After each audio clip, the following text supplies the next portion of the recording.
Paint කරන්න සහාය අවශ්‍යද? පේන්ටි TC ගයිඩ් එකක් නොමිලේම ලබා ගන්න මිස් කෝල් එකක් විතරක්ම දෙන්න. I'm very happy to report to you that the agreement has been reached to launch creditors meeting on Sri Lanka. For Sri Lanka to get out of unprecedented crisis, it's important that creditors of Paris Club and non-Paris Club to get all together to discuss debt restructuring. Given that middle-income countries like Sri Lanka do not have mechanism of creditor coordination mechanism, such as a common framework that the G20 had established, Japan together with France and India here have been searching for a way to resolve the debt issue of Sri Lanka. Today, creditor meeting has been agreed to be launched. This is the outcome of these endeavors. To see the launch of such a broad cooperative framework amongst the creditors is a historic feat. This meeting is open to all creditors.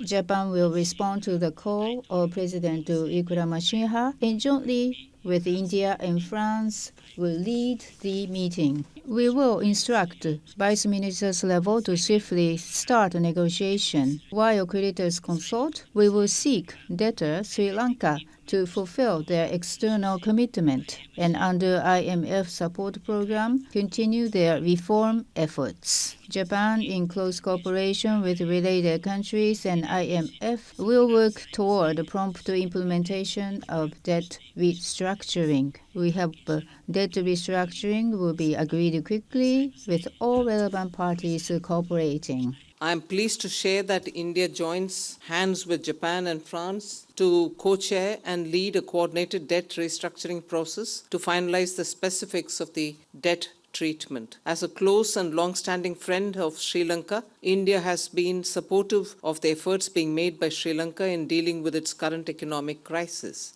I appreciate the Sri Lankan authorities' effective implementation of key measures aiming to restore macroeconomic stability in the country. Close coordination between Sri Lanka and all its creditors will be critical to expedite a debt treatment that will restore debt sustainability in the country. We believe that such a collaboration is important to ensure transparency and equality in treatment of all creditors in the debt restructuring discussions. India is committed to support Sri Lanka to facilitate an early outcome of the debt restructuring process. I stop here. Thank you very much. I want to commend the governments of Sri Lanka for its resolve in implementing the policy measures required to restore macroeconomic stability. Now creditors should keep the momentum and start the restructuring process in a coordinated manner to ensure transparency and comparability of treatment based on their financing assurances and IMF parameters. Sri Lankan government's public commitment in favor of transparency, information sharing and comparability of treatment lay a strong foundation for the debt treatment ahead. This creditor committee is open to other creditors who are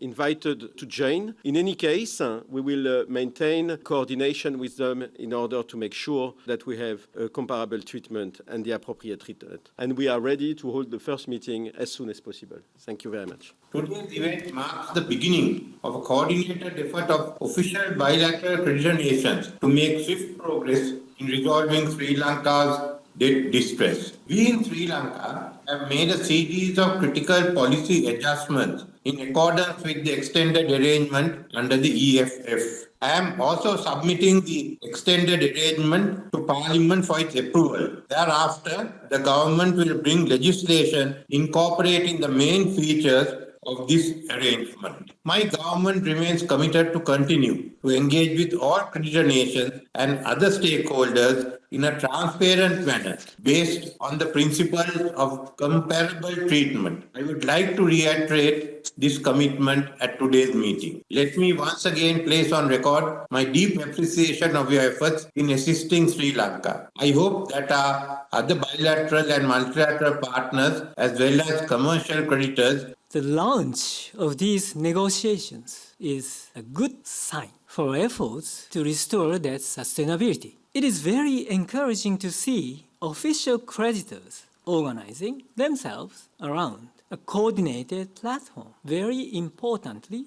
this approach helps ensure comparability of treatment among creditors. We hope all official bilateral creditors can participate and the negotiations can progress swiftly with a view to completing them by the first program review.